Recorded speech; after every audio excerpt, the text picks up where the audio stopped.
এমন একটা হাদিস পড়লাম যেটা পড়ে চোখ দিয়ে পানি বের হয়ে গেল। ভাবলাম যে আপনাদের সাথে শেয়ার করি। হযরত আবু বকর সিদ্দিক রাদিয়াল্লাহু তাআলা আনহু একদিন নামাজে দাঁড়িয়ে তিনি নামাজরত অবস্থায় কাঁদতেছিলেন।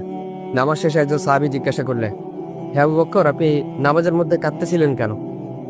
আমি সংক্ষেপে বলতেছি আপনাদেরকে। তো তিনি বললেন যে আমি নামাজের মধ্যে এমন একটা আয়াত আমার স্মরণ হয়েছে, যেটা স্মরণ হওয়ার পরে আমি কাঁদতেছিলাম। কি আয়াত?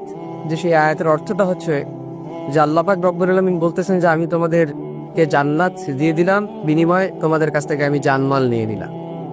তো সাহাবী বলেন যে হে আবু বকর, এটা তো একটা খুশির সংবাদ যে আল্লাহ পাক আমাদের জানমালের বিনিময়ে আমাদেরকে জান্নাত দিয়েছেন, তো আপনি কাঁদতেছেন কেন?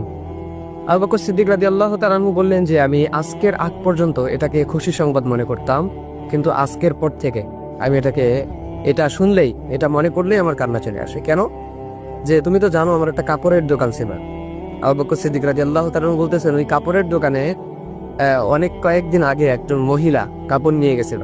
তো হঠাৎ করে সে আজকে ফিরে আসছে কাপড় নিয়ে, এসে আমাকে বলতেছে যে তুমি তোমার কাপড় ফিরিয়ে নাও, আমার টাকা আমাকে ফেরত দিয়ে দাও। আবু বকর সিদ্দিক রাদিয়াল্লাহু তাআলা আনহু বললেন যে আপনি তো অনেক আগে কাপড় নিয়েছিলেন, এখন ফেরত দেওয়ার কারণ কি? এই মহিলা বলতেছে তোমার কাপড় আমার পছন্দ হয়নি, এজন্য তুমি তোমার কাপড় তোমার কাছে রেখে দাও, আমার টাকা আমাকে ফেরত দাও। আবু বকর সিদ্দিক রাদিয়াল্লাহু তাআলা আনহু বলতেছেন আমি কাঁদতেছি এটা ভেবে, কিয়ামতের ময়দানে সবাইকে যখন উলঙ্গ করে দাঁড় করানো হবে, সেদিন যদি আল্লাহ পাক রব্বুল আলামিন আমাকে বলে যে আবু বকর তোমার জানমাল আমি তোমাকে দিয়ে দিলাম, বিনিময়ে তুমি আমার জান্নাতকে আমার কাছে ফিরাই দিয়ে দাও, সেদিন আমি আবু বকরের হালত কি হবে? সেদিন তো আমার বড় ক্ষতি হয়ে যাবে, আমার তো কোনো কিছু করার থাকবে না সেদিন। এজন্য প্রিয় ভাই, এই হাদিস থেকে এতটুকু শিক্ষা যে আল্লাহ পাক রব্বুল আলামিন আমাদেরকেও যদি কিয়ামতের দিন বলে যে তোমাদের জানমাল তোমাদেরকে ফিরিয়ে দিলাম, বিনিময়ে আমার জান্নাত আমাকে তোমরা ফিরিয়ে দাও, সেদিন আমাদের কি হালত হবে?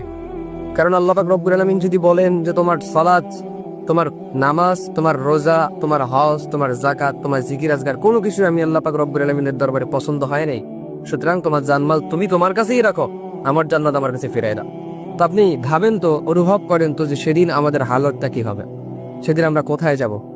আমাদের পরিস্থিতি, পজিশন সেদিন কোথায় থাকবে? সেদিন তো কেউ কাউকে চিনবে না, সবাই শুধু হাহাকার হয়ে ছুটবে এক একটা নেকির জন্য। তো সেদিন আমাদেরকে যদি আল্লাহ পাক রব্বুল আলামিন এভাবে ধরে ফেলেন, তো সেই আল্লাহ তাআলার কাঠগড়া থেকে বাঁচানোর ক্ষমতা আমাদের ফিরিয়ে নেয়। আপনি দুনিয়ার কাঠগড়া থেকে চাইলেই আপনি কিন্তু বাঁচতে পারেন, কিন্তু আল্লাহর কাঠগড়া যেটা আপনি ধরা খেয়ে যান, তো সেখান থেকে বাঁচার কোনো উপায় নাই। এজন্য কোনো কাজ করলে, কোনো ইবাদত করলে মনোযোগের সাথে করতে হবে। সালাত, রোজা, হজ, যাকাত, জিকির আজগার যেটাই করি না কেন মনোযোগের সহকারে যেন আল্লাহ তাআলা কবুল করেন আমার এই সালাত, আমার এই ইবাদতটা যেন আল্লাহ পাক রব্বুল আলামিন কবুল করে। তো সেই দিকে লক্ষ্য করে আমাদেরকে ইবাদত করতে হবে, আল্লাহর সন্তুষ্টি আমাদেরকে অর্জন করতে হবে। আমাদের মূল টার্গেট হতে হবে জান্নাত লাভ করার। এখন জান্নাত লাভ করতে গিয়ে আপনাকে দুনিয়াতে যা যা করতে হয়, যা যা ইবাদত করতে হয়, যেটাই করা লাগুক না কেন সবকিছু আপনাকে করতে হবে। চাই সেটা বাতিলের বিরুদ্ধে জিহাদ হতে পারে, চাই সেটা নামাজ দিয়ে হতে পারে, রোজা দিয়ে হতে পারে, গরিব মিসকিনদেরকে হেল্প করে হতে পারে, সুদ ঘুষ জেনাবে বিচার ছেড়ে আল্লাহর সন্তুষ্টি অর্জন করে হতে পারে, নবীর সুন্নাহগুলো মেনে হতে পারে। সো যেই দিক থেকে আপনার মনে হবে যে না আমি জান্নাতটা কামাই করতে পারবো, হাসিল করতে পারবো, সো সেই কাজগুলোই আমাদেরকে করতে হবে। তো আল্লাহ পাক আমাদের সেই কাজগুলো করার তৌফিক দেয়।